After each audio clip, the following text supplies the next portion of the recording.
rideaux des théâtres de mon enfance.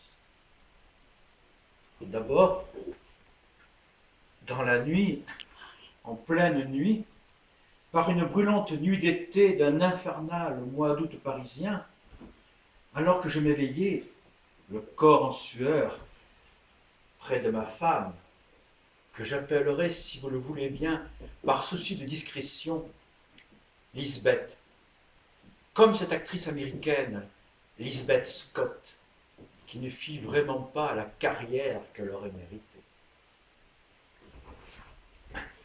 Depuis quelques minutes, cette nuit-là, un frôlement comme une caresse, comme un adagio, n'en finissait pas de me bercer.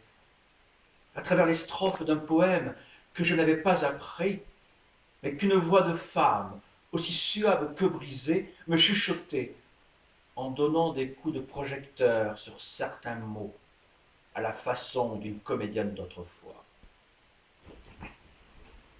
Mademoiselle Mars, Adrienne Le Couvreur, Armande Béjart. Mu par une irrésistible curiosité, je sautai du lit et d'un geste brusque, voire brutal, j'écartai les pans du rideau de velours cramoisi. Dans un recoin d'ombre, je découvris une créature sublime, au visage outrageusement fardé. Lèvres rubis, joues de nacre, paupières d'azur, fossiles démesurés, qui s'éventait en m'observant d'un œil narquois.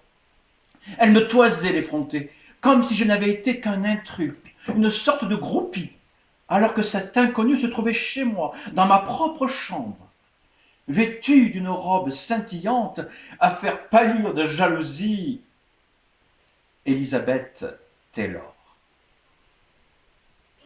Qui êtes-vous? Que voulez-vous? Quel est votre nom? Balbutiai-je, aussi lamentable qu'un pantin désarticulé face à Marlène Dietrich dans Agent X27.